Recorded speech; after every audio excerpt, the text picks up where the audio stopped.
More than $80 billion in wartime loans didn't just fund a conflict, they quietly reshaped the balance of global power. In 1919, Germany was billed 132 billion gold marks, a sum so impossible that it guaranteed future collapse. We're told World War II started because Hitler invaded Poland, but the numbers show the war was already set in motion by debt. 20 years of unpaid loans, collapsed currencies, and foreign control made conflict financially rational. This wasn't ideology or nationalism, it was a hidden system built to turn war into repayment. Let me show you how the bloodiest conflict in history became the most profitable financial reset ever recorded. Most people think World War II began on the 1st of September 1939, when Germany invaded Poland. But wars don't start on invasion day. They start when an unpayable number gets signed into law. After World War I, Germany owed the modern equivalent of nearly $400 billion, far beyond its economic capacity. So the Allies created a workaround. Germany would borrow from the US to pay France and Britain, and France and Britain would then use that money to repay their debts to the United States. The same dollar earned interest 3 times, a punishment on paper, but a profit engine in practice. This loop became official in 1924 through the Dawes Plan, which injected 800 million gold marks into Germany, but the loans came with foreign oversight over taxation, railways, and even the Reichsbank. Between 1924 and 1930, US investors lent Germany more than $10 billion. But dependence on foreign credit is fatal when the lender collapses, and in October 1929, the Wall Street crash stopped US lending overnight. Without American credit, Germany couldn't pay reparations, and Britain and France couldn't repay America, freezing the entire reparation system instantly.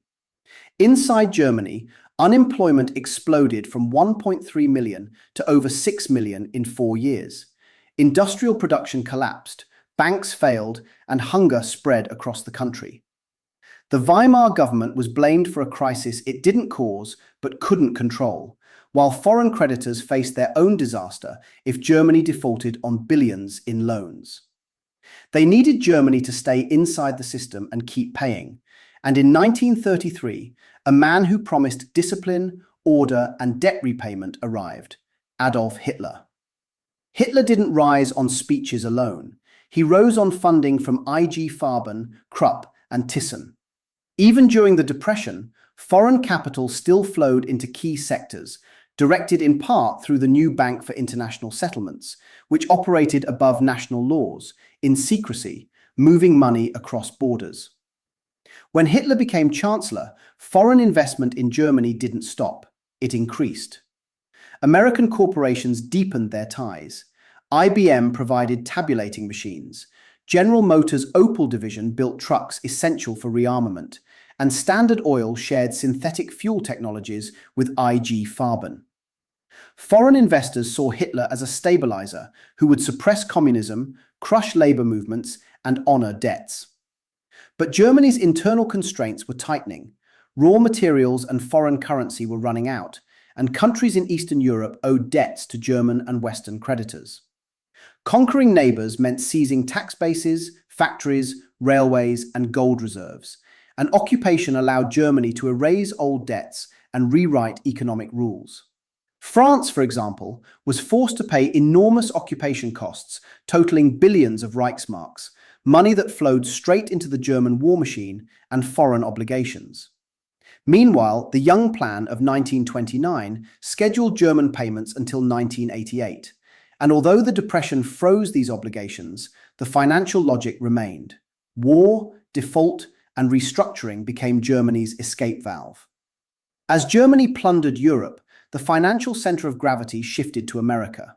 In 1941, the US launched the Lend-Lease program, sending over $50 billion in supplies, with $31.4 billion going to Britain and $11.3 billion to the Soviet Union. Although designed as aid, much of it became long-term obligations after the war, and Britain didn't finish repaying these loans until 2006. The financial consequences of World War II echoed through budgets for 6 decades. In 1944, 44 nations met at Bretton Woods to design a new global system. The US dollar became the world's reserve currency, fixed at $35 per ounce of gold, and the IMF and World Bank were created to oversee global finance. International trade and debt would now run through American institutions. The Marshall Plan injected $13.3 billion into Western Europe, accelerating reconstruction and deepening dependence on US finance. Germany, once crushed by reparations, now received structured assistance, and its debts were restructured in 1953 to support economic growth. Debt had shifted from punishment to architecture, a tool for shaping alliances. The pattern from the interwar era evolved but didn't disappear. World War I created impossible debts and a circular financial system. The 1920s patched the problem with American lending. The 1929 crash shattered that patch, producing mass unemployment. The 1930s mixed default, rearmament, and expansionist policy. World War II reset the hierarchy and allowed a new order to be written. The dollar, IMF, World Bank, and BIS formed the backbone of the post-war system, anchoring the global economy around dollar liquidity and debt cycles. Modern crises follow similar patterns, financial solutions that tighten dependencies. This alternative story of World War II is written in loans, currencies, and balance sheets. It becomes harder to see the conflict as a tragic accident, and easier to view it as the most violent debt restructuring in human history. The same financial forces that shaped the interwar world still shape ours today. Nations borrow heavily during emergencies, creating obligations that outlast crises by generations. Those obligations often force policy changes, reduce sovereignty, and mirror the dynamics imposed on Germany in the 1920s. Creditors gain influence as debt burdens grow. Debtors lose leverage with each new loan. These patterns are not unique to one era. They repeat across history. World War II simply made them undeniable. Its destruction allowed new institutions to be built from the ground up, and those institutions still regulate global finance today. Their rules define which currencies are stable, which nations must borrow, and how capital moves across borders.